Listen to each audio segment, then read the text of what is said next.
नमस्कार साथियों, स्वागत है आप सभी का आपकी अपनी पाठशाला पर। मैं हूं अंकित अवस्थी। साथियों, आज के दौर में जब भी हम कभी युद्ध की चर्चा करते हैं, चाहे रशिया यूक्रेन वॉर रहा हो या गाजा इजराइल के बीच का जो वॉर रहा, इस सब में हमने कॉमन फीचर देखा और वो फीचर ये था कि ड्रोन्स का उपयोग भर भर के हो रहा था और वो ड्रोन बड़ी मात्रा में लोगों को नुकसान पहुंचा रहे थे। छोटा सा ड्रोन था, उसको मारने के लिए मिसाइल का खर्चा ज्यादा हो रहा था। आपने हाल ही के समय में देखा कि किस तरह से यूक्रेन ने छोटे छोटे ड्रोन्स को रूस के अंदर तक एंट्री करवा दिया। रूस उनको मारने के लिए करोड़ों रुपए की मिसाइल फेंक देता था। तो नुकसान असल मायने में मिसाइल का ज्यादा होता था, ड्रोन का कम होता था। ऐसे में ड्रोन अपने आप में एक ऐसी चिड़िया हो गई जिसे मारने के लिए आपको गोले बारूद का यूज करना पड़ रहा था। हाल ही में इसका इलाज ढूंढना शुरू हुआ जोर शोरों से कि भाई ये जो ड्रोन बिना पायलट के एंट्री करता है, जिसे यूएवी कहते हैं, अनमैन्ड एरियल व्हीकल कहते हैं, इसे कैसे कंट्रोल किया जाए, क्योंकि ये अब आने वाले समय में बड़ी चुनौती हो जाएगा। और अगर हम ऐसे ही अपने वेपन्स को बर्बाद करते रहे तो वो ड्रोन तो पक्षियों की तरह उड़ा उड़ा कर फेंक देंगे और हमारे यहां से बढ़िया सारे गोला बारूद बर्बाद होते रहेंगे। बस इसी को ध्यान में रखते हुए डीआरडीओ ने भी काम करना शुरू किया। काम यह था कि ड्रोन जैसी चीज जो उड़कर आ रही है, जो कि खुद अपने आप में एनर्जी वाइज बहुत छोटी सी है, मतलब मास छोटा है, नुकसान भी हो सकता है कि वो कम पहुंचाए, लेकिन अपने आप में दूर तक रीच कर रही है। दुश्मन का कोई नुकसान नहीं हो रहा है। दुश्मन ने तो बस एक मशीन थी जिसे उड़ाया, जमीन से कंट्रोल किया और फेंक दिया आप तक। इसके इलाज को ढूंढने में हाल ही में कामयाबी दुनिया के देशों को मिली है। उसमें से हमारा defence research development organisation DRDO भी शामिल है। मतलब इस तरह से समझो कि इन्होंने एक ऐसा सिस्टम बना लिया है जिसके चलते आप केवल उसको निशाना बनाएंगे, निशाना बना के गोली नहीं दागेंगे, बस वो निशाने से ही मर जाएगा। आपने कई बार फिल्मों में और वीडियो गेम्स में देखा होगा कि किस तरह से पहले लेजर से निशाना लगाया जाता है, फिर गन शॉट किया जाता है या फिर मिसाइल शॉट किया जाता है। अब उस लेजर को ही इतना पावरफुल कर दिया गया है कि वो लेजर इटसेल्फ निशाना लगाते ही उसके पंख पखेरु उड़ा देगी। डीआरडीओ ने यह कारनामा किया तो काम बड़ा सस्ता सा हो गया। बचपन में आप में से बहुत से लोगों ने टॉर्च से आसमान की तरफ रोशनी फेंकते हुए प्रयोग तो किए होंगे। आप अपने मोबाइल की रोशनी को भी दूर तक फैलाने की सोचते हैं, लेकिन वो थोड़ा सा डिफ्यूज हो जाती है। लेकिन जिन जिन ने वो छोटा सा लेजर का वो जो एक छोटा सा बटन नहीं आता था मार्क करने के लिए, हम जैसे लोग क्लास के अंदर यूज करते हैं, इसके आगे लगा होता है, तो प्रेजेंटेशन जब देनी होती है, तो ऐसे में आपने भी वो टॉर्च की रोशनी को दूर तक जाते हुए, बोर्ड पर निशाना लगाते हुए जो भी रोशनी देखी है, अब समझिए कि उसमें इतनी एनर्जी भरकर भेज दी जा रही है कि वो हाई एनर्जी लेजर हो जा रही है। और उस हाई एनर्जी बीम से आपने दुश्मन के ड्रोन के या मिसाइल के या फिर जो एयर व्हीकल्स आ रहे हैं, फ्लाइट्स आ रही हैं, या फिर जो फाइटर जेट्स आ रहे हैं, उनकी दिशा बदल दी, उनके सिस्टम बदल दिए, उनको वहीं ब्लास्ट करवा दिया। डीआरडीओ ऐसा करके दुनिया के टॉप उन 5-7 देशों में शामिल हो गया है जिनके पास ऐसे सिस्टम उपलब्ध हैं। यह है बड़ी सूचना। इसका सबसे पहले फिल्मों में जो दृश्य दिखाया गया था, वो स्टार वार्स में दिखाया गया था कि कैसे यहाँ पे नायक और खलनायक एक दूसरे के साथ में लड़ाई लड़ रहे हैं, तो वो लेजर फाइट्स हो रही हैं। बस अब समझो कि वो लेजर फाइट्स रियल में होने लगेंगी हमारे डीआरडीओ के द्वारा, बिल्कुल वैसा ही जैसे इजराइल ने हाल ही के अंदर आयरन बीम बनाया था, ऐसा प्रयोग हमने भी कर लिया है। बिल्कुल वैसा ही जैसे यूएस ने हेलियोज लेजर दिखाया था कुछ समय पहले ईरान को धमकाने के लिए, डीआरडीओ ने कुछ वैसा ही सिस्टम अपना बना लिया है। हालांकि यह शुरुआती प्रोटोटाइप है, धीरे धीरे इसमें उन्नति आती जाएंगी। हाल ही में जो बनाया गया है, इसके अंदर की जो ऊर्जा है और आने वाले समय में जो और विकसित की जाएंगी, संभव है उनकी ऊर्जाओं में अंतर होगा। इस प्रकार से डीआरडीओ की एंट्री उस लीग में हो चुकी है जो कि आते दुश्मन के खतरे को केवल निशाना लगा के मार देगी, गोली नहीं चलाएगी। तो यहां पर ये जो तस्वीर आप देख रहे हैं, हालांकि जरूरी नहीं है कि लेजर जाती हुई दिखें, अदृश्य लेजर भी होती हैं। आपको जो दिखता है वो विजिबल लाइट का बैंड होता है, स्पेक्ट्रम बैंड होता है। उससे कम और उससे अधिक वेवलेंथ की जो लाइट्स हैं वो विजिबल नहीं होती हैं, तो उनकी ऊर्जा का उपयोग करके इस तरह के हथियार बनाए जा सकते हैं। कुछ इसी बात को ही इस समय अखबारों ने अपनी सुर्खियां बनाकर लिया है कि डीआरडीओ ने हाल ही में लेजर बेस्ड वेपन सिस्टम तैयार कर लिया है, जिससे उन्होंने ड्रोन को कुछ सेकंड के अंदर खत्म करके दिखा दिया। हेडलाइन बनती है कि India test fire laser directed energy weapon system, और कुछ ऐसे देशों का ग्रुप जिसमें यूएस, चाइना, रशिया शामिल हैं, उसको हमने ज्वाइन कर लिया है। हमने जो ये सिस्टम बनाया, ये laser based direct energy weapon system MK2 था, जिसको 30 किलोवाट की एनर्जी के साथ ट्राई किया गया है। अब यहां पर समझना जरूरी है, डायरेक्ट एनर्जी वेपन मतलब हम गोली के माध्यम से भी भेज तो ऊर्जा ही रहे होते हैं, लेकिन यहां पर जो रेडिएशन है उसमें इटसेल्फ इतनी ऊर्जा है कि वो जाकर के उसे ब्लास्ट कर रही है। ऐसे में आने वाले समय में जो भी ड्रोन्स होंगे, उनके fixed wing swarm drones, missile, जासूसी सेंसर्स, इनको कुछ ही सेकंड के अंदर नष्ट किया जा सकेगा।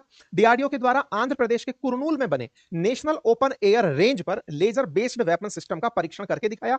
इसमें चेयरमैन समीर वी कामत जो डीआरडीओ के हैं, उनका कहना है कि यह केवल शुरुआत है, आने वाले समय में यह और उन्नत होता जाएगा। तो आपके सामने कुछ तस्वीरें हैं। आप समझे कि यह लेजर बनाने वाली मशीन है जिससे लेजर को फेंका जाएगा। इस मशीन को अभी जो आप घूमता हुआ देख रहे हैं, यह केवल डिटेक्ट कर रही है कि जो भी दुश्मन की तरफ से आ रहा ड्रोन है वो कहां है। इसने डिटेक्ट किया ड्रोन को, उसको मार्क किया और मार्क करके उसके ऊपर लेजर फेंकना शुरू कर दिया। ये लेजर फेंका, कुछ ही देर में जल गया। आप में से वो लोग हाजिरी जरूर दें इस क्लास में जिन्होंने कभी बचपन में उस ग्लास से कागज को जलाया है कि हाँ भाई ये ग्लास यूज करो, इसको तेज हीट पहुंचाकर नीचे कागज को जलाओ। बचपन में अगर वो प्रयोग किए हैं आपने तो आपने बचपन जिया है, ये पैमाने हैं। तो बिल्कुल वैसे ही समझो कि यहां पर लेजर बीम से ऐसी एनर्जी ट्रांसफर की जा रही है, डायरेक्ट एनर्जी ट्रांसफर है, इसी वजह से डायरेक्ट एनर्जी वेपन आप इसे कह रहे हैं। और ये जाकर के उस ड्रोन को हवा की हवा में ही ऊर्जा से ध्वस्त कर रही है कि बेटा इतना गहरा तरीके से तुम्हें देखेंगे ना कि देखते ही जल जाओगे। उसे पता नहीं चल रहा है कि भाई साहब ने देखने के नाम पर हमें ऊर्जा से मार दिया है। तो कुछ वैसा सिस्टम है ट्रक पर लगा हुआ, आप देख रहे हैं। अब भविष्य के अंदर संभावनाएं क्या हो सकती हैं? तो भाई अभी तो ये ट्रक पर है, कल को इसको समुद्र में भी पहुंचाया जाएगा, तो परसों को इसको उठा करके हवाई जहाज में भी रखा जाएगा, फाइटर जेट्स में भी रखा जाएगा। तो अभी आने वाले समय में इसके काफी सारे उन्नत किस्म आने बाकी हैं। इसका नाम MK2 ही रखा गया है, मतलब अभी नाम तो खैर भविष्य में कर देंगे। एक न्यूज जो मार्केट में है उसका नाम दुर्गा मिशन भी कहा जा रहा है। ये दुर्गा मिशन है, 2017 में शुरू हुआ था। हालांकि इसके बारे में अभी कंफर्मेशन मुझे कहीं फैक्चुअल नहीं मिला, इसलिए आप MK2 रखें, बाद में हो सकता है कि इसका कोई ढंग का नाम रख दिया जाए, उस समय हम आप लोगों को इसको बता देंगे, ठीक है। तो फिलहाल के लिए ये अपने आप में ऐसी खबर बनी। जिस तरह से ये जला हुआ आपको ड्रोन यहां पर दिखाई दे रहा है कि कैसे इसने लंबी दूरी पर खड़े ड्रोन को मार दिया। अब सवाल बनता है कि सर एक बात बताओ, कितना दूर ले जाकर के इसने मारा, मतलब ये जो निशान है ये कितने दूर का है? तो देखो इसमें ना एक बड़ी चिंता है, मतलब ड्रोन को मारने का जो ये लेजर वाला वेपन है, जैसे आप भी जब टॉर्च से रोशनी फेंकते हैं तो नजदीक थोड़ा तेज रोशनी है, दूर थोड़ा डिफ्यूज होकर के पहुंच रही है, बहुत दूर थोड़ा और कम पहुंच रही है। जैसे कार की रोशनी है, 1 किलोमीटर तक जाएगी कि 500 मीटर तक जाएगी। लेजर में क्या हो रहा है कि लाइट का एम्पलीफिकेशन हुआ है। अब वो लाइट जा दूर तक रही है, लेकिन दूरी जैसे जैसे ट्रेवल करेगी उसके माध्यम से जो ऊर्जा जा रहा, हाँ एक भाई साहब लिख रहे हैं कि सर आईने से किसी के पड़ोसी के घर में रोशनी करते थे, हमें पता है कि क्या करते थे आप, है ना। तो तो ये जो क्रिएटिविटी है कि आईना उठाया पड़ोसी के घर में उसको चौंधिया दिया, तो ये जो क्रिएटिविटी आप करते थे इसमें एक पैमाना ये है कि बहुत दूर तक नहीं जा सकता। इसलिए लेजर वेपन्स की परेशानी क्या है, ये रोशनी तो दूर तक पहुंचा देते हैं, एनर्जी नहीं पहुंचा पाते। इसलिए ज्यादा पावर वाली भेजें कि ज्यादा एनर्जी वाली, ज्यादा रोशनी वाली भेजें, ये मुसीबत है। एनर्जी ज्यादा हो या फिर पावर ज्यादा हो, इसको लेकर के वेपन्स में कंफ्यूजन बना रहता है कि दूर तक जाना है तो बढ़िया पावर कैसे भेजी जाए, ये अपने आप में एक परेशानी है। खैर, इस बात से ही निजात पाने के लिए फिलहाल 30 किलोवाट का जो लेजर है उसका यूज किया गया है।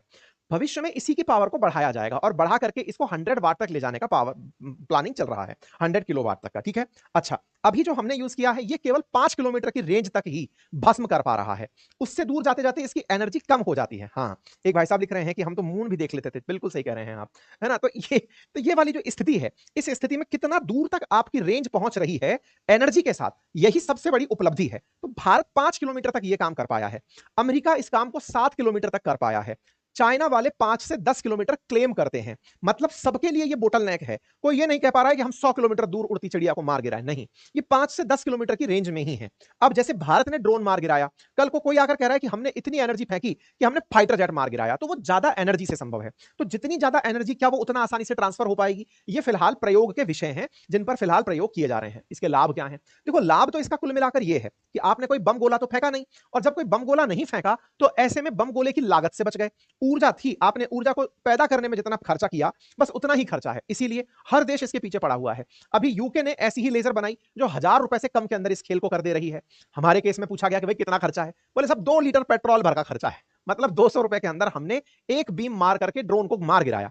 तो अब धीरे धीरे इसको किफायती बनाने के ऊपर भी प्रयास चल रहा है कि हम अपने क्षेत्र को सुरक्षित भी रखें, कम खर्चे के साथ सुरक्षित रखें, और ज्यादा दूर तक हम पहुंचे, ज्यादा ऊर्जा ले जाकर पहुंचाएं, ठीक है। अब डीआरडीओ के पास बहुत सारी लेबोरेटरीज हैं, उनमें से एलआरडीई, आईआरडीई, डीएलआरएल, ऐसे कुछ शैक्षणिक संस्थानों ने मिलकर डीआरडीई के साथ ये बनाया है, जैसे इलेक्ट्रॉनिक और radar development establishment, instrument research and development establishment, defence electronics and research laboratories. ये सारी की सारी क्लस्टर लैब्स हैं जो डीआरडीओ के साथ काम करती हैं, उनमें से कुछ को हमने बोल्ड किया हुआ है। आप इस कंटेंट को पढ़ना अगर चाहते हैं तो हमारी वेबसाइट अपनी पाठशाला.com जा सकते हैं, हमारे टेलीग्राम चैनल पर जा सकते हैं, GK by Ankit Awasthi sir पर, आपको एक तरह कंटेंट वहां पर मिल जाता है, ठीक है। तो ये एक तरह का डायरेक्ट एनर्जी वेपन था जिसने कि ड्रोन को मार गिराया है। तो डायरेक्ट एनर्जी वेपन और डायरेक्ट पावर वेपन जो है, ये दो प्रकार के वेपन सिस्टम है, जिसमें कि हाई पावर और हाई एनर्जी, दो अलग अलग मोड यूज किए जाते हैं। हाई पावर के केस में कहते हैं कि रेंज ज्यादा नहीं है लेकिन वो बादलों से घबराता नहीं है, हाई एनर्जी के केस में कहते हैं कि रेंज ज्यादा है लेकिन बादलों से प्रभावित हो जाता है। खैर, धीरे धीरे आने वाले समय में ये सब चीजें और उन्नत होती चली जाएंगी। दुनिया के देश इस पर क्या सोचते हैं? दुनिया के देश ये सोचते हैं कि साहब यदि लेजर वेपन बनते चले गए तो इसकी जो कंपाउंड एनुअल ग्रोथ है ना, वो 20% से ऊपर है। मतलब कि आने वाले समय में 100 का माल 120 का, 120 का माल 144 का, ऐसे बिकना शुरू होगा। बोले मतलब ये है कि आने वाला समय बहुत ब्राइट है, इस क्षेत्र में बहुत सारी उपलब्धियां बची हैं जो आने वाले समय में बाजार को देखनी है, लोग इसमें खरीदने के लेके पागल हो जाएंगे। इसलिए अमेरिका, तमाम प्रकार के देश इसमें लगे हुए हैं। तो सर हमने अब किया है, तो अमेरिका ने कब किया? तो अमेरिका ने ये 1980 में कर दिखाया था। चीन भी 1980 के दशक से लगा हुआ है। रूस तो 1960 के दशक से इस काम में लगा हुआ है। दुनिया के देशों में अगर हम चर्चा करें तो 5 ही देशों के नाम ब्रॉडली लिए जाते हैं। भारत अब शामिल हुआ है। इसके अलावा अमेरिका, चीन, इजराइल, रूस इसके अंदर शामिल हैं, जो अपने स्तर पर यह काम कर रहे हैं। इसी साल, पिछले साल में इसी समय पर यूके ने भी एक ऐसा ही टेस्ट करके दिखाया था, मतलब यूके भी इसके अंदर लगा हुआ है। अभी ईरान वाले जब अपने ड्रोन दिखा दिखाकर धमका रहे थे अमेरिका वालों को कि हम इतने ड्रोन मारेंगे, तब जाकर के अमेरिका वालों ने अपना केवल एक मिलिट्री के उस पर रखा हुआ ये जो हाइनॉस है, ये दिखा दिया कि देखो बेटा हमारे पास ये है, हम इससे उनको मार गिराएंगे। अच्छा, इजराइल ने अभी याद हो तो आयरन डोम सिस्टम बना रखा है, आप और हम अच्छे से जानते हैं। लेकिन जब इजराइल पर लेबनान की तरफ से भी हमले हो रहे थे, उस समय पर इजराइल ने आयरन बीम का यूज किया था। तब बहुत सुर्खियों में रही थी वो चीज कि उन्होंने गोले भी खर्च करने बंद कर दिए हैं, वो बीम से ही मार गिरा रहे हैं। तो हमने हाल ही में युद्ध में इसके प्रयोग भी होते हुए देख लिए हैं। तो चाहे अमेरिका हो, चाहे भारत हो, चाहे चीन हो, ये जो फ्यूचर की वॉर है, इन सबके लिए तैयार हो रहे हैं, बिल्कुल स्टार वॉर की तरीके से। अमेरिका का जो हेलियोस है, वो 120 किलोवाट ऊर्जा को ट्रांसफर मार दे रहा है। हम कितने को मार पा रहे हैं? 30 को मार पा रहे हैं, ठीक है। तो ये 120 तक पहुंच गए हैं। तो जितना ज्यादा जो पावर ट्रांसफर कर पाएगा, वो उतना उन्नत किस्म का माना जाएगा, ठीक है। तो हमारा डीआरडीओ सिस्टम अब धीरे धीरे इस पर और काम कर रहा है। 30 किलोवाट से अब हम और ऊर्जा बढ़ाएंगे। इस बात को लेकर के खुद जो डीआरडीओ के चीफ हैं, उनके द्वारा बयान भी दिया गया, chairman doctor Samir V Kamat के द्वारा, ठीक है। एक और न्यूज पिछले साल वायरल थी, और वो ये थी कि भारत के द्वारा दुर्गा 2 मिसाइल सिस्टम भी बनाया जा रहा है, जिससे हम बैलिस्टिक मिसाइल्स, हाई पावर जो बैलिस्टिक मिसाइल सिस्टम है, उनको भी मार गिराएंगे। क्यों ऐसा हो पाएगा? क्योंकि हम उसमें 100 किलोवाट की एनर्जी यूज कर रहे हैं। जैसा मैंने आपसे शुरुआत में कहा, जितनी ज्यादा एनर्जी आप यूज करेंगे, रेंज उतनी ज्यादा हो जाएगी। तो रेंज 25 किलोमीटर, उतने बड़े टारगेट्स को वह मार गिराएगी। तो हम उसको लेकर के डीआरडीओ के द्वारा दुर्गा 2 मिसाइल सिस्टम पर, दुर्गा 2 एनर्जी सिस्टम पर फिलहाल काम चल रहा है, ठीक है साहब। तो उम्मीद है कि आप लोगों को यह जानकारी समझ में आई होगी, और डीआरडीओ की इस कामयाबी पर आप भी अत्यंत खुश हुए होंगे। तो आप डीआरडीओ को अपनी तरफ से शुभकामनाएं कमेंट बॉक्स के अंदर दे सकते हैं। फिलहाल के लिए इतना ही, अपना ख्याल रखें। बाकी हमारे कुछ वीडियोस को हमने अपने ऐप से निकालकर इस जगह डाला हुआ है, आप उन्हें देखते रहें। हमारे द्वारा एक अंकित इंस्पायर इंडिया पर इंडिया चाइना के कंपैरिजन का वीडियो डाला गया है, जीडीपी में अंतर का, उसे जाकर आप देख सकते हैं। बाकी हमारे कोर्सेज, हिस्ट्री का बैच अभी ताजा ताजा शुरू हुआ है अपनी पाठशाला पर, उसे आप ज्वाइन कर सकते हैं। साथ ही साथ हमारे हैंड रिटन नोट्स उपलब्ध हैं, बातें बाजार की एप्लीकेशन पर हमारे कोर्सेज भी उपलब्ध हैं, आप उन्हें भी एक्सेस कर सकते हैं। Thank you so much.